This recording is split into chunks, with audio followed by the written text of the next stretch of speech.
What's up, guys? It's Keith Kelfus. I'm going to show you how we do fall cleanups and how you can make a little bit more money and increase your profits when you're doing fall cleanups, and that's by winterizing perennial plants, things like that. A lot of you guys already know about this if you have an understanding of horticulture, which isn't even, I don't even understand horticulture. I just know enough to be dangerous or enough to get by to make more money and to provide a lot more value to the client.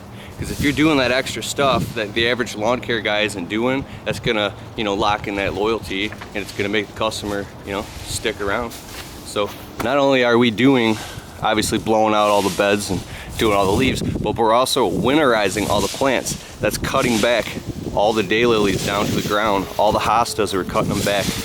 We're trimming back and we're pruning all the hydrangeas, the peonies.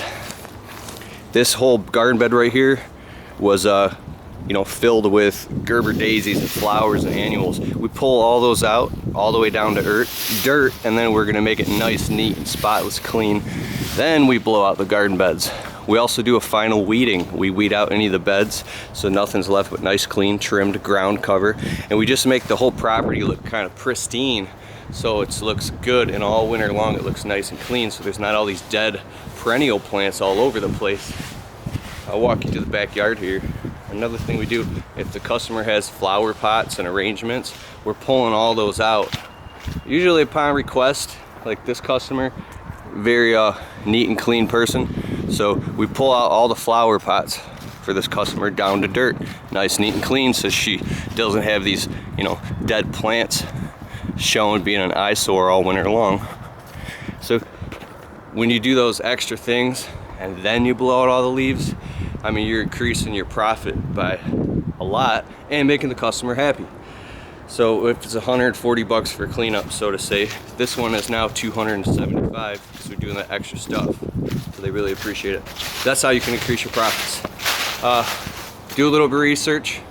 If you know what lilies are, hostas are, cut all those back. Certain grasses you don't want to cut down to the springtime, and you want them to have a nice support base so they'll grow back in the spring properly. But it's pretty cut and dry. I mean, me and my guys have made mistakes where they've ripped out the wrong thing and I've had to come back and replace it in the spring. We all make mistakes, but seriously, get into, if you don't already know, get into winterizing and do it right now. Offer it to your customers, charge an extra 45, 50 bucks, whatever it may be, to get your feet wet and to start doing it for all your customers. All right, I'm getting back to work. Howdy.